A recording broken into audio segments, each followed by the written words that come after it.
तो हम आप पहुंचे हैं लेगोंग डांस परफॉर्मेंस देखने के लिए उबुद पैलेस में।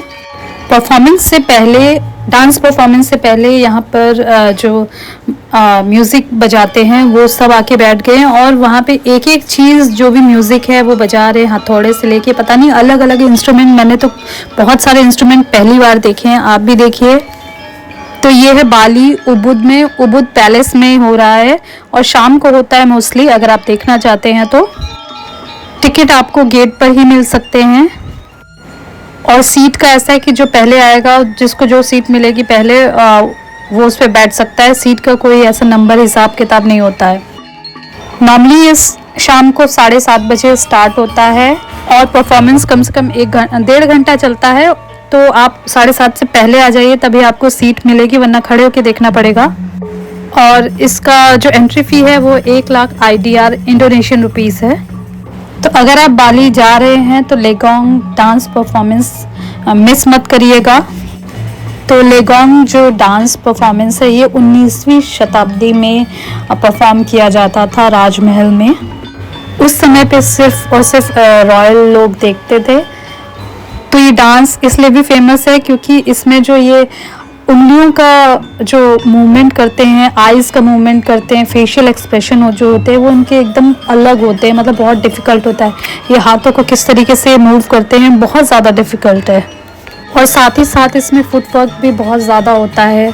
अभी आप देखना स्टार्ट करें तो पता चलेगा। और इसमें ये है कि कहानी आप बता देंगे बिना एक शब्द बोले। डांस परफॉर्मेंस के थ्रू ही पूरी रामायण यहाँ पे दिखाई जाएगी। और ये जो सबसे पहले परफॉर्मेंस करने आए हैं वो सुग्रीव और बाली है। और यहाँ पे जितने भी कलाकार परफॉर्मेंस करने आएंगे उनके बारे में मैं बता दूँ कि वो सालों साल इसकी प्रैक्टिस करते हैं, तब जाके इसमें उन्हें मास्टर मिलती है। तो ये जो पत्ते वाला दिखाया गया है उससे वो तलवार की तरह यूज़ कर रहे हैं, लड़ाई हो रही है सुग्रीव और बाली में, ऐसा दिखाया गया है। तो ये दोनों जुड़वा हैं, एक्चुअल में जुड़वा हैं, क्योंकि सुग्रीव और बाली एक जैसे दिखते थे अगर आपने रामायण की कहानी पढ़ी होगी तो इनको कास्ट भी ऐसे किया गया होगा कि जो जुड़वा है और अच्छा परफॉर्म करते हैं उनको ही कास्ट किया जाएगा।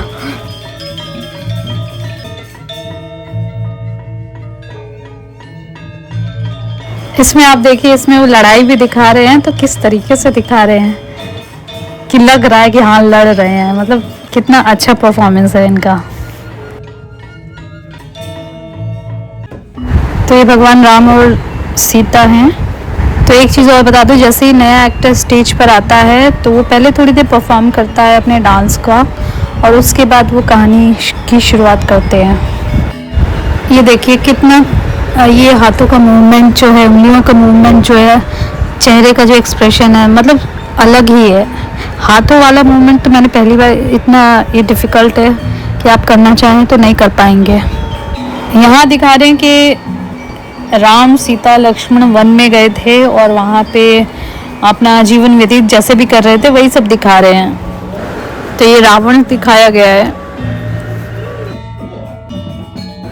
ये वाला वॉइस ओवर मैं बाद में कर रही हूँ। तो मैं एक चीज़ बताना चाहती हूँ, यहाँ पे जो कॉन्वर्सेशन चल रहा है वो उसका चल रहा है रावण का और मारीच का। मारीच जो था वो रावण का रिलेटिव था और पहले तो उसने मना कर दिया था कि वो सोने का हिरन बन के ऐसा काम नहीं करेगा।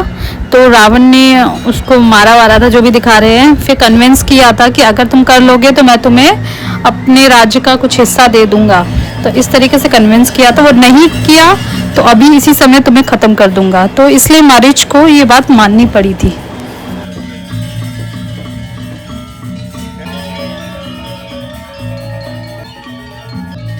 ये सोने की हिरन वाली जो परफॉर्मेंस थी वो बहुत अच्छी लगी थी। ये कैसे कूद कूद के जाते हैं और जब इनको ये लोग पकड़ते हैं तो वो भी बड़ा अमेजिंग लगता है किस तरीके से करते हैं। वैसे तो सबको पता ही होगा ये कहानी, पर ये सोने के हिरन वाली कहानी मैं अगर नहीं मालूम है तो बता देती हूँ कि जब भगवान राम सीता लक्ष्मण वनवास पे गए थे तो वहाँ पे उनको यहाँ सोने का हिरन दिखाई देता है जिसे सीता पकड़ना चाहती हैं लेकिन पकड़ नहीं पाती क्योंकि वो भागने लग जाता है। और वो जो सोने का हिरन होता है वो राक्षस होता है, मारीच होता है। तो सीता जी इतना ज़्यादा अट्रैक्ट हो जाती हैं कि वो जिद करती हैं कि मुझे वो सोने का हिरन ला के दो। तो जिसके लिए राम जाते हैं और लक्ष्मण को छोड़ जाते हैं। और फिर उसके बाद जब वो हिरन भागता जाता है और पकड़ में नहीं आता है, तो राम जी क्या करते हैं कि वो धनुष चला देते हैं, तीर चला देते हैं। और जैसे ही तीर लगता है उस राक्षस को, हिरन को, तो अपने असली रूप में आ जाता है और वो चिल्लाता है, हाय सीता, हाय लक्ष्मण, मैं मरा। तो इस जैसे ही ये आवाज़ जाती है सीता जी को, तो वो बोलती हैं लक्ष्मण से कि जाओ देख कर आओ क्या हो गया राम को। और तो वो कहता है मैं छोड़ के नहीं जाऊंगा, क्योंकि उन्होंने मना किया था। फिर तब लक्ष्मण ने क्या किया था कि एक लक्ष्मण रेखा खींच दी थी कि आप इससे बाहर मत जाना, इसके अंदर कोई आ नहीं सकता है, और इसके बाहर आप मत जाना तो आप सेफ रहोगे। तो उसके बाद वो चले जाते हैं ढूंढने के लिए। और मारीच जो कि राक्षस था, उसने पहले ही रावण को बता दिया था कि ये वाला प्लान है, जैसे ही मैं ऐसे भागूंगा तो आप आना और सीता को उठा ले जाना। सीता जी को उठाने के लिए शूर्पणखा ने कन्विंस किया था रावण को, जो कि रावण की बहन थी, और वो राम लक्ष्मण को पसंद कर रही थी, लेकिन वो उन्हें पसंद नहीं कर रहे थे और लक्ष्मण जी ने उनके नाक कान काट दिए। ऑब्वियसली बहुत बड़ी कहानी हो जाती है, इसलिए यहाँ नहीं दिखाया गया। तो रावण क्या करता है कि वो साधु का वेश बना कर आता है और भिक्षा मांगता है। तो सीता कहती हैं कि आइए आप ले लीजिए भिक्षा। तो वो साधु बोलता है कि नहीं, तुम्हें ये जो रेखा है उसको पार करके ये बाहर तक आना पड़ेगा। एक साधु भीख मांगने आया है, भिक्षा मांगने आया है, और तुम उसे दे नहीं सकती हो भिक्षा। तो बहुत ज़्यादा वो कन्विंस करता है कि अगर नहीं आई तो मैं तुम्हें श्राप दे दूंगा, ऐसा ऐसा करके। तब सीता जो है वो लक्ष्मण रेखा जो है उसको पार कर जाती हैं। जैसे ही पार करती हैं, रावण अपने असली रूप में आ जाता है और सीता को खींच के लेकर चला जाता है। जैसे लक्ष्मण गए हैं, देखिए रावण आ गया है और अब वो साधु के वेश में आएगा वापस।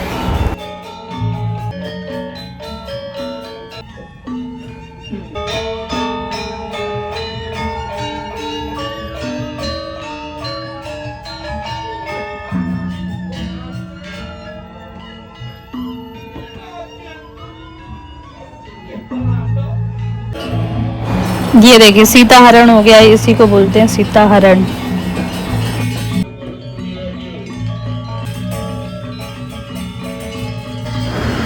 तो ये जटायु हैं, इनकी कहानी नहीं मालूम तो मैं बता देती हूँ कि जटायु जो थे वो पक्षियों के किंग थे। तो वो उड़ रहे थे, तो अचानक से उन्हें दिखाई दिया कि रावण जो है वो सीता जी को अबडक्ट करके लेकर जा रहा है, ज़बरदस्ती लेकर जा रहा है। तो फिर वो छुड़ाने की कोशिश करते हैं। तो इसी लड़ाई में रावण क्या करता है कि उनका पंख काट देता है और वो वहाँ से ऊपर से गिर जाते हैं नीचे और वहीं ख़त्म हो जाते हैं। तो सीता जी ने क्या किया था कि अपने जो कई सारे उन्होंने वो गहने पहन रखे थे, तो उसमें से कुछ कुछ गिराती हुई जा रही थी रास्ते में, ताकि पता चल जाए कि वो किस रास्ते से होके जा रही हैं।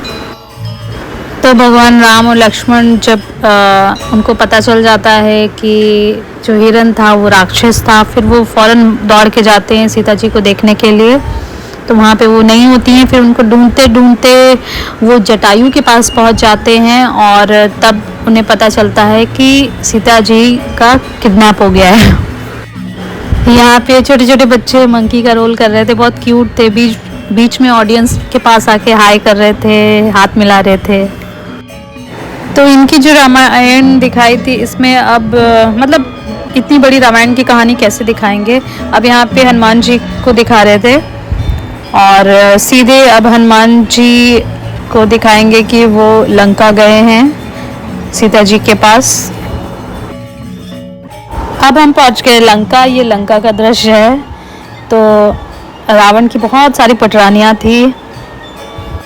तो रावण ने जब सीता जी का अबडक्शन किया था, तो वो उन्हें अपने महल में नहीं लेके गया था, उन्हें अशोक वाटिका में रखा गया था और वहाँ पे उनको देखने के लिए 300 राक्षसी गार्ड रखे थे, जिसमें से एक थी त्रिजटा, जिसने सीता जी की हेल्प करी थी। और अशोक वाटिका में रावण बार बार आता था सीता जी को मनाने के लिए कि तुम मान जाओ, तुम मान जाओ, खुद से मान जाओ। और कई बार ये भी किया कि राम मर चुके हैं, ये देखो, कुछ ना कुछ उनका ऐसे दिखाया कि वो मर गए हैं, उन्हें मैंने मार दिया है, अब तो तुम मेरी बन जाओ।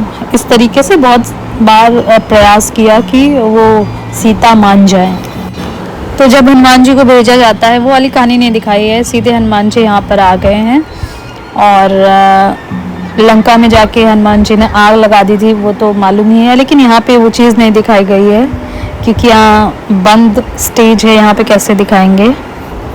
वो फायर वाला परफॉर्मेंस देखना है तो आप केचक डांस देख सकते हैं, जो कि उलुवातु टेम्पल में परफॉर्म होता है, बाली में ही। तो हनुमान जी ने राम जी की अंगूठी सीता जी को दिया था, तब जाके सीता जी ने माना था कि हाँ, इन्हें राम ने भेजा है। और उसके बाद सीता जी ने अपना कुछ ज्वेलरी दिया था हनुमान जी को कि ये राम को दे देना। और रामायण में ये दिखाया गया है कि उन्होंने ऑफ़र भी किया था कि आप मेरे साथ चलो, हनुमान जी ने, पर सीता जी ने मना कर दिया था कि नहीं, राम को खुद आना चाहिए यहाँ पे एवेंज लेने के लिए। अब यहाँ दिखा रहे हैं कि युद्ध हो रहा है राम, लक्ष्मण और रावण के बीच में, हनुमान जी भी हैं यहाँ पे। तो ऐसे थोड़ा ही दिखा रहे हैं क्योंकि जल्दी में दिखाना है, बट जो एक्चुअल कहानी में था वो ये था कि बहुत बड़ा युद्ध हुआ था, रावण के परिवार के सारे लोग मारे गए थे विभीषण को छोड़ के। और ये देखिए, तो बाद में राम जी ने रावण को ख़त्म किया था। तो मौका मिले तो कभी असली रामायण पढ़िएगा, जो हिंदी में हो, ऑब्वियसली संस्कृत वाली नहीं समझ में आएगी, हिंदी वाली पढ़िएगा, मज़ा आएगा, अच्छी कहानी है। डिटेल्स में बहुत सारे लेयर्स हैं उसमें। और रावण को मारना आसान नहीं था, रावण के 10 सर थे, सबको मालूम है। तो हर बार उसका जो है एक नया सर दिखाई दे जाता था, तो उसको मारना आसान नहीं था, बहुत मुश्किल से रावण मारा गया था। ये देखिए, यहाँ पे दिखा रहे हैं कि हनुमान जी ने उसे मार मार के भगाया तो यहाँ पे दिखा रहे हैं कि राम जी जीत गए हैं, असत्य पे सत्य की विजय हो गई है, अधर्म पे धर्म की विजय हो गई है, जो कि आज के ज़माने में नहीं हो पाता है आज के ज़माने में जो राम जी का गान करते हैं वो खुद ही रावण का काम करते हैं तो मेरा ये वीडियो पसंद आया हो और कहानी अच्छी लगी हो तो कमेंट करना ना भूले। चैनल को अभी तक सब्सक्राइब नहीं किया तो सब्सक्राइब कर लीजिए दोस्तों। बहुत सारे बाली के व्लॉग आए हैं और अभी आने वाले हैं बहुत ही अच्छे अच्छे स्टोरीज़ के साथ, तो ज़रूर चैनल को सब्सक्राइब कर लें। और वीडियो पसंद आया तो हाइप करना ना भूलें, हाइप करेंगे तो बहुत सारे लोगों तक यूट्यूब सजेस्ट करेगा, तो इतनी सी हेल्प कर दीजिए मेरी, वीडियो को हाइप करना ना भूलें।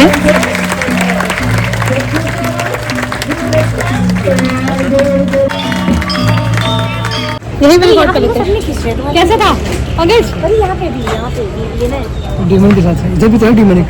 कैसा था बताओ, कैसा अच्छा था, रामायण था।